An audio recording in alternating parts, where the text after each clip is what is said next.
Okay, so you were saying that Yes, that yeah. at that point in the late 50s or early 60s. Early 60s, I would think, yeah. Okay, songwriters. Oh, you were telling a story about the composers Yeah, the taking over the... composers took over the music writing. And they didn't do a good job on songs, except Mancini did. Mancini, Michel Legrand. They wrote good songs. They had a feeling for it. But most of the composers were basically coming from a classical. That's and right, yeah, orchestral. sure, a different kind of, different world, sure. Okay, all right. And that's how we started writing lyrics for other composers. So when Mancini came along, he already done it for other people. So And all these wonderful melodies. And Jay and I, on our own songs, we both worked on lyrics, even though he composed, I didn't compose, so it wasn't that much of a, of a change, of a transition. So, and that's how I say we're all in the same publishing office, and the guy who was running it very successfully, incidentally, decided we could get more mileage out if we got lyrics in some of these melodies. So that's why we did Mr. Lucky, Dreamsville, and then we did several movie songs with Henry Mancini. Yeah. The biggest one being Dear Heart, Dear Heart which got an almost Academy won an Oscar. nomination, Yeah, yeah. Right. yeah, Okay. which is a big hit. Andy Williams recorded it. Yeah. How did Mr. Ed come about for you guys? I don't know who called us. Do you remember? No, I don't remember. Al No, Simon was the producer. Yeah. And this was for Filmways? Yeah, Yes. yeah, and Herb Brower was his assistant. Herb Brower was a fraternity brother of mine, so like Bob Finkel is fraternity brother. So maybe it was Herb Brower called us. I don't know. Anyway, that's we don't know yet. Anyway, we wrote the song, and it wasn't Alan Young on the pilot. It was somebody else. Really? No. And I don't know. A horse is a horse, of course, of course. What, did you see film before you wrote the song? I don't think so. No. I don't think they didn't have I any. knew it yet. was a talking horse. That's all. So, We you might know, have do a s- little jingle. You know, sound like write a song that sounds like a horse. Yeah. I mean, I can't imagine being able to sit down and being told, write a song about a talking horse. We Where might do have you seen begin? film. I don't I don't remember. know how could they, because they wouldn't have shot it by that time. They didn't have the song in Yeah, it. they had it. They had it five. Well, Yeah. anyway, we'll never know. Yeah. But, so the two of you sat down and you started with a horse as a Yeah. horse? Yeah. I somehow get the jingle, you know, I think that was written to lyrics. I wrote the lyrics. A horse is a horse, or something that jingle, that kind of a catchphrase, and you took it there and did the 6/8 melody to that, and practically the same lyric was done as the dummy. I said, I feel sorry about anybody who has to sing this. You can't breathe. There's no place. Now they went to Rome to score the movie, Yeah. the TV show. And they had an Italian opera singer sing Mr. Ed. Can you imagine how that sounded? And It was they came cheaper to go back, to Rome. and they wanted to go in the air in a week. So they said, will you sing it to the track, and we'll get a singer in later. You know, we got to go on the air. So I sang it to the track. It's been on there ever since. Okay, let me just back up a second. What you're saying is that the orchestra was recorded in Rome. Yeah. Right. Playing Much the tune. cheaper there, yeah. Playing the tune. Yeah. Right. And there was a track with an Italian opera singer Yeah. that the producers were not happy with. I'm sure they weren't. Yeah. Okay. And, We never heard it. They couldn't have been, yeah. and do you know who it was that conducted it or recorded it in Rome? No, I don't. Well, Ralph Kraushaar gets the credit. Kraushaar was He the may have done it. You've done it. musical director. Yeah. And he may have done it over in Rome He with did the him. score. Yeah. Yeah. Background score. Ralph Kraushaar and another. They worked as a team. I forget the other guy's name. So they came home. They weren't happy with the Italian But opera somebody singer, wasn't, yeah. and they came to you and said, just do us a temporary vocal Yeah. version? Yeah. In a week or so, we'll get a singer in. And they never changed it. So they left your voice on the air Yeah. throughout the entire run of the series. Did you ever And get I paid? ended up singing, I am Mr. Ed, and it worked. And when we do our act, when he explains that, I say, and that's right from the horse's mouth. And that generally gets a laugh. Yeah. Was there ever any thought of having the voice of Mr. Ed, Alan Rocky Lane, Yeah. sing a part of sing that line? It was never brought If up. they did, we never knew about it. I mean, they wouldn't, yeah. What was his name? Alan Lane, Rocky He Lane. was the Rocky old Western. Lane? Yeah, he was the star. talking voice of Mr. Ed. He may have been musical, you know. He didn't Yeah. want any credit. He didn't want anybody to think he was a talking horse. That's right. There was no credit on it. He wanted it to be. Oh, is that right? And He- Mr. he Ed as anonymous. himself. You don't get credit either. No. And Yes, how I many did. talking horses are there these days? There aren't very many. Maybe I did. I don't remember. No, I don't think so. No, you would know if you did, yeah. Were you paid well for that job, or was that another? Oh boy, I don't remember. you weren't paid for singing. They said sue us. You know, TV didn't pay that much in the early days. Yeah. Our first TV show, we got a can of dog food, a carton of dog food. That was an interview show. Ben Gage. Yeah. The next show we did, Larry Finley, they gave us a Gruen watch. When it was over, they said, "Can we have the watch back?" They gave that watch every week. Yeah. But we didn't get much money. But of course, in performances, if the show went on through ASCAP, they could be very valuable. But Jay never got paid for singing, so he made a claim and he said, "Well, sue us. We're not going to pay you." So, wasn't there a story about you getting a Studebaker out of this?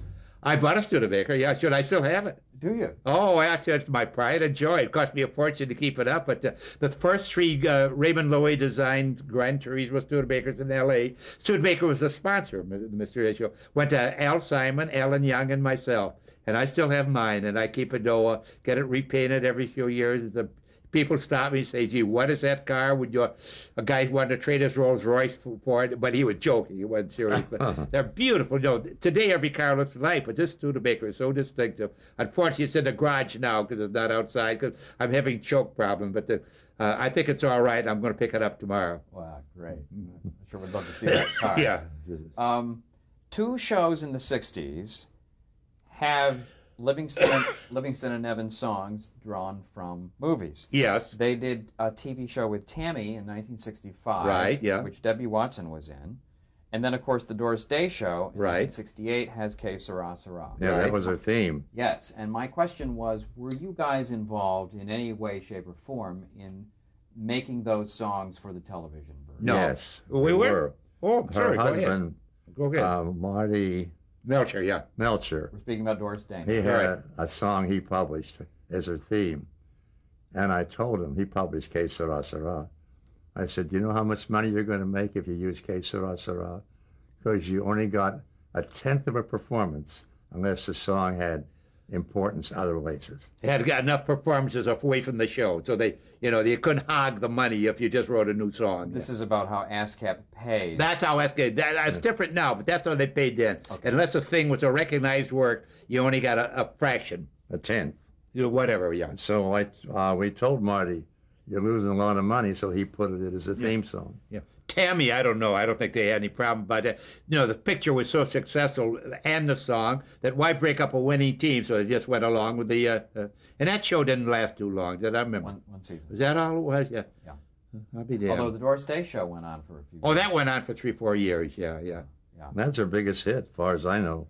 Oh, no question of it, sure. Yeah, we're lucky. Debbie Reynolds' biggest hit, Daddy Shore's biggest hit, Nat Cole's biggest hit. We don't have many, but the ones we have made a lot of noise.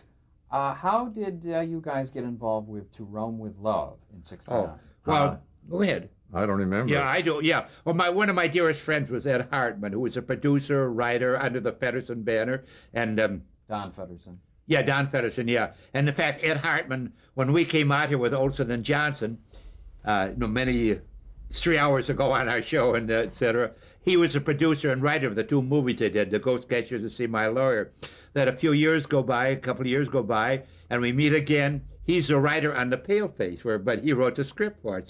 So we became very close friends from that point on. So when he needed a theme song, naturally he came, and we had a good track record then. Naturally, he won 3 Oscars. He came to us and said, "We want a romantic love song called To Roam with Love." And we wrote, I think it's a very pretty song, but the show only had 1 season. And, we only have 1 season, then you can't sell it for syndication. So the song did get a chance to grow and put on wings and fly away. So that was a story through Ed Hartman and Don Feddersen, because we'd got to know Don Feddersen through Ed Hartman, yes. Can you sing a few bars of it? Do you recall it? To Roam with Love? Yeah. I have no idea how it went. Oh, it was a very pretty Italian song. Yeah. You want me to go ask you if I can find the music? Oh, I can't go. Never mind. That's okay. I have no idea how it went. Well, I think it's a shame, because I do think that it was a lovely song. Oh, you know it? It was pretty. Yeah. I have you know I have it? a memory of it. And didn't Frank Duvall, did he do the arrangement? Yeah, yeah. He did the music score on the show. He did all of Don Feddersen's show. Also, he did the arrangement on Que Sera. So I didn't that was know Frank Duvall who did that. Did so he? we've had quite a history with Frank Duvall. Didn't Nelson Riddle do the score for that? For what? to Rome with Love? No, Frank Duvall. Frank Duvall? Yeah, yeah. He He did everything for Don Feddersen. They were a team, yeah. Everything. My Three Sons, Family Affair, they're all Frank Duvall scores. Over the many years that you worked with Bob Hope, would he call you on a regular basis to do special material for his television shows? Television show and his act. And his act. They wanted stuff for his It wasn't act. regular, but when he needed something, he'd call us and say, "This is what I want," and hopefully we could do it. They'd call at 1 o'clock in the morning, always. Yeah, what time you told about the funny song, the last one we did about I'm available. Yeah, tell him that story. That's a funny story. He called one day. He said, I want my own theme. He was doing some kind of a standard. And he said, call me with some titles. So I called his home, or you did, I don't know which. No, you did, yeah, I did. And they gave us a number of a motel he was staying in Missoula, Montana. He traveled all over the place. And I called, he picked up the phone.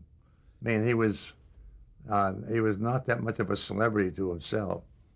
And I gave him the title, and we came to I'm Available.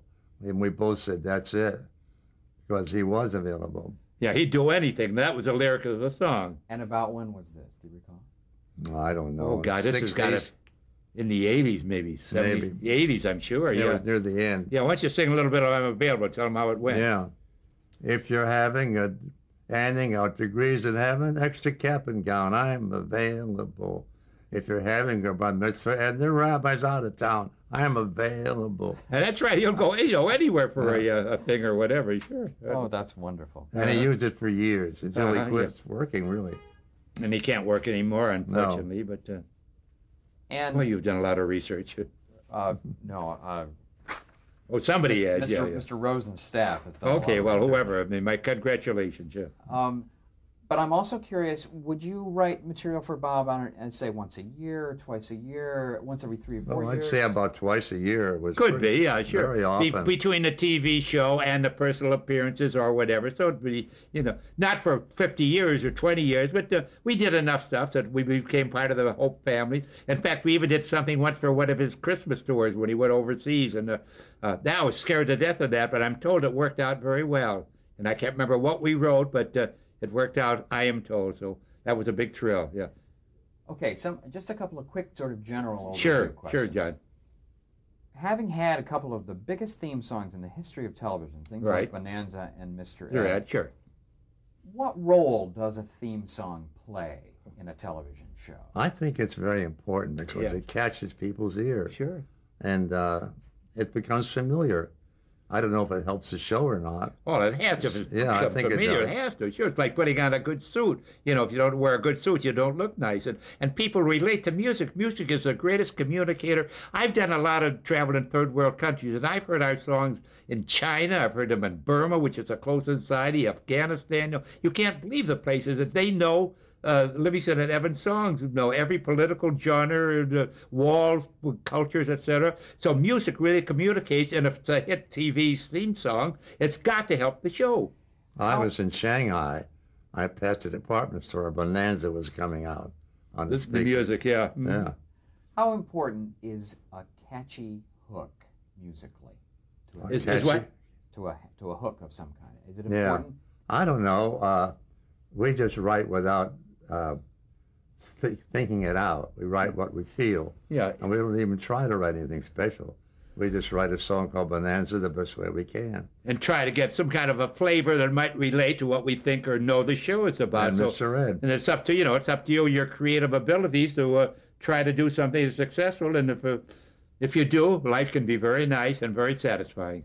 Are you ever surprised at how popular your tunes have become over 50, Yeah. 60 years? I can't believe it, What? how popular our songs have become over the yeah. last years. I can't believe it. The accolades that we have gotten, and a big story about, say, the theater in my little hometown is named after me.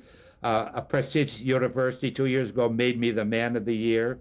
A magazine called Buffalo, which is like Los Angeles here. This issue about Hollywood, people from Buffalo made Hollywood have a big story about myself. And Jay's had the same kind of accolades, and together we've had these kind of accolades. So, and that's because of the popularity of the song. So I'll tell you one of the reasons. I'm lucky. The head of the music department at Paramount said, I don't know anything about lyrics, but he played the violin years before, and the music had to be real strong, or I couldn't get past them. So our songs have strong music. Yeah, absolutely. You can play without the lyric. Mm-hmm. And he's the reason for it. But you still had to write it. You had to write stuff good. But I had to write a good melody. Sure, that's right. But you still had to be able to do it, or that'd all be academic. Yeah.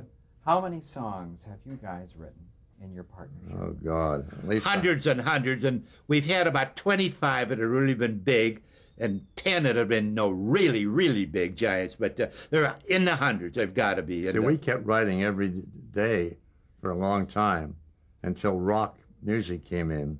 And the record companies didn't want anything but rock. Yeah, so or rap, we just stopped writing because there was no place to sell it. And also, well, there was no economic pressure because, the Silver Bells and the Mona Lisas were great, but it wasn't any fun. The fun had gone. And we did 2 Broadway shows, which were very, very exciting. Unfortunately, neither one of them came down as hits, but they were great experiences. And one was a wonderful show based on the old movie, The Captain's Paradise, called Oh Captain, directed by Jose Ferrer, and Tony Randall and Abby Lane were the stars of it. So that was a wonderful experience. And so we've had all kinds of hats, Broadway, Hollywood, and TV. Okay, that's fabulous. One last question, I think, and that is... Oh, don't stop. I'm enjoying it. Through the years, I mean, you've formed, I'm sure, very close relationships with many of the artists you've worked with. Yeah.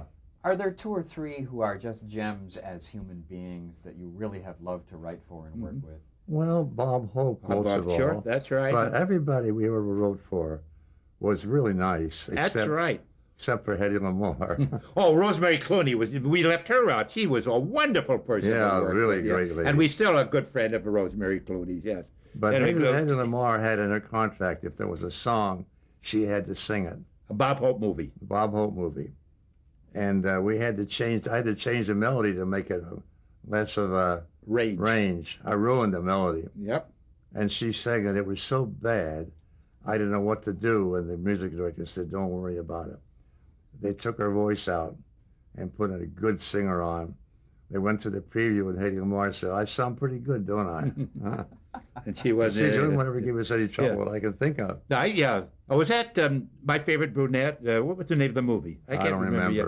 Betty Hutton, who was very hard to work. She was very nice to us, and we never had any problems with her. Bob Hope was with Dinah Shore, Rosemary Clooney, Debbie Rowe. And we're lucky in that sense that we haven't had to face any, artistic temperament in our career. And so I can't say anything bad about anybody we have worked for. Even Bing Crosby did a movie to him, and he couldn't have been nicer to us. Okay, let's pause right there. Okay. Now can we do the show, or have we had a rehearsal? We're so grateful, you guys. Ray Evans, Jay Livingston, thank you very much. Okay. Okay, it's our pleasure, and let's do it again. All right.